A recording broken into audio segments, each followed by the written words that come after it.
Assalamualaikum warahmatullahi wabarakatuh. Bertemu lagi dengan saya, Ibu Ina. Di video kali ini kita akan membahas tentang pengukuran sebagai bagian dari pengamatan.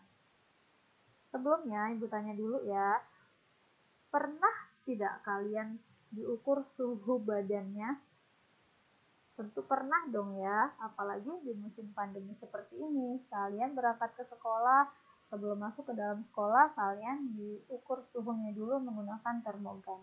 Nah, berapakah suhunya? Nah, kegiatan tersebut merupakan salah satu contoh dari pengukuran. Contoh yang lain, yaitu kalian mengukur panjang meja, mengukur lebar pintu, mengukur berat badan kalian, dan lain sebagainya. Jadi, pengukuran yaitu membandingkan sesuatu yang diukur dengan menggunakan alat yang digunakan sebagai patokan. Agar lebih mudah dipahaminya, kita contohkan misalnya kita punya spidol. Nah, kita akan mengukur panjang spidol dengan menggunakan penggaris. Itu artinya kalian akan membandingkan panjang dari spidol dengan panjang penggarisnya, di mana penggarisnya digunakan sebagai satuan pengukuran yang ada skalanya. Di sini ada skala sentimeter dan ada skala insinya. Setelah kalian melakukan pengukuran, ternyata didapat panjang spidol sama dengan 14 cm.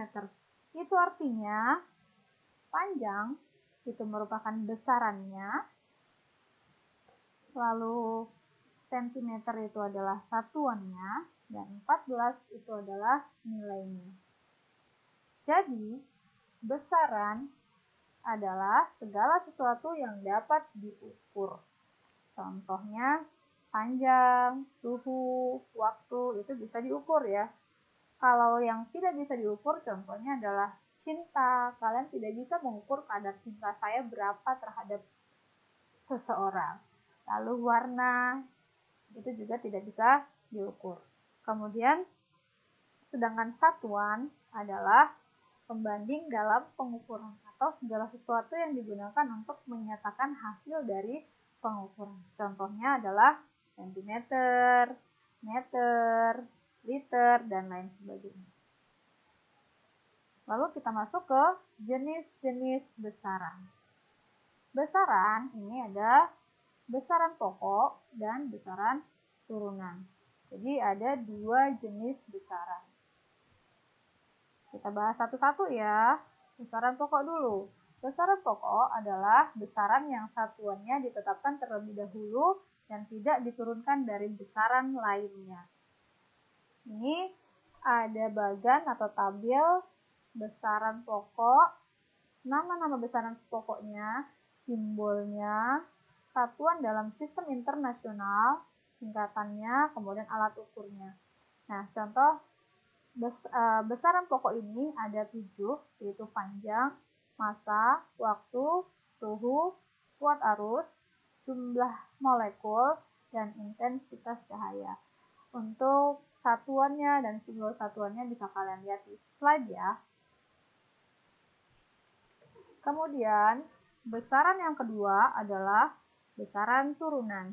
Besaran turunan yaitu besaran yang satuannya diturunkan dari besaran pokok. Dan ini ada contoh-contoh besaran turunan. Ada luas, volume, massa jenis, kecepatan, percepatan, gaya, usaha, tekanan, daya, momentum, dan masih banyak lagi. Nah, ini kenapa dia dikatakan sebagai besaran turunan? Karena satuan dari si besaran ini diturunkan dari besaran pokok. Kita contohkan ya. Misalnya gini, kita mengukur luas. Luas itu satuannya adalah meter persegi. Dari mana ini meter persegi satuannya? Kita dapatkan dari rumus luas dulu. Kita lihat ya, rumus luas adalah panjang dikali lebar. Panjang itu merupakan besaran pokok. Lebar juga termasuk ke dalam besaran pokok panjang. Nah, panjang ini satuannya adalah meter. Begitu juga dengan lebar, satuannya adalah meter. Jadi satuan dari luas adalah meter persegi. Jadi intinya luas ini merupakan besaran yang satuannya diturunkan dari besaran pokok, yaitu besaran pokok panjang. Meter, meter, jadi meter persegi. Kita lanjut, jenis-jenis alat ukur. Nah, ada alat ukur panjang. Ini contohnya, ada meteran, ada meteran kelos, kemudian penggaris, mikrometer, ada jangka sorong. Itu contoh-contoh alat ukur panjang. Lalu yang kedua, alat ukur waktu. Ada arloji atau jam tangan, ada stopwatch digital, stopwatch analog, jam matahari, jam pasir, dan di HP kalian juga ada stopwatch digitalnya biasanya. Lalu contoh dari alat ukur massa. Ada neraca Auhaus, ada ini yang biasanya digunakan ini ya, timbangan kalau di posyandu itu biasanya seperti ini.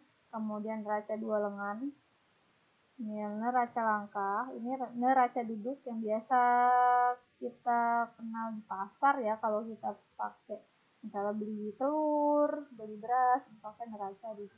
Kemudian ada juga neraca digital. Kemudian ini akan Ibu contohkan cara menggunakan alat ukur panjang, yaitu mikrometer sekrup dan juga nanti jangka sorong. Hanya dua ya yang Ibu contohkan caranya. Nah, untuk mikrometer sekrup sendiri, ini adalah alat ukur panjang yang digunakan untuk mengukur ketebalan kertas, diameter kawat, pokoknya yang benda-benda yang tipis gitu ya. Ini bisa menggunakan mikrometer sekrup karena ketelitiannya ini 0,01 mm. Paling teliti di antara alat ukur panjang yang lainnya. Lalu bagaimana cara menggunakannya atau cara membaca skalanya? Kita lihat, nah ini gambar dari mikrometer sekrup yang sudah dibesarkan. Kita hanya melihat ini skalanya saja. Nah, di sini dari 0, 1, 2, 3, 4, 5 ini disebut dengan skala utama. Lalu di sini yang sebelah ini disebut dengan skala Nonius. Kalau nah ini sudah ada ya 0, 1, 2, 3, 4, 5. Lalu yang di bawah, kalau di sini 0,5, di sini 1,5, 2,5, 3,5, 4,5, 5,5. Lalu bagaimana cara membacanya? Di sini sudah ada contoh gambarnya. Lalu berapa sih kalau gambarnya seperti ini? Nah, rumusnya mikrometer sekrup ini skala utama ditambah skala Nonius dikali 0,01 mm. Kenapa dikali 0,01 mm? Karena ketelitian dari mikrometer sekrup ini adalah 0,01 mm. Lanjut. Maka, nah ini skala utamanya didapat 5,5. Dari mana sih 5,5? Ini loh. Batas garis ini yang paling dekat dengan garis ini, kita lihat angkanya. Oh, ternyata 5,5. Kita tulis di sini 5,5. Ditambah skala Noniusnya. Nah, skala Noniusnya 26. Dari mana 26? Kita lihat garis di skala utama ini, yang garis tengah ini. Nah, ternyata ini lurus dengan angka 26. Di sini nggak ada angka 26-nya, tapi di bawahnya 25, di atas 30. Maka satu garis ini menunjukkan 1 ya, 25 berarti 26, 27, 28, 29, 30. Berarti skala Noniusnya 26 dikali 0,01. Hasilnya 5,5 ditambah 0,26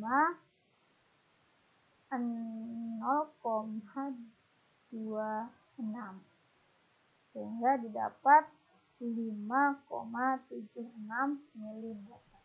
Gampang kan ya?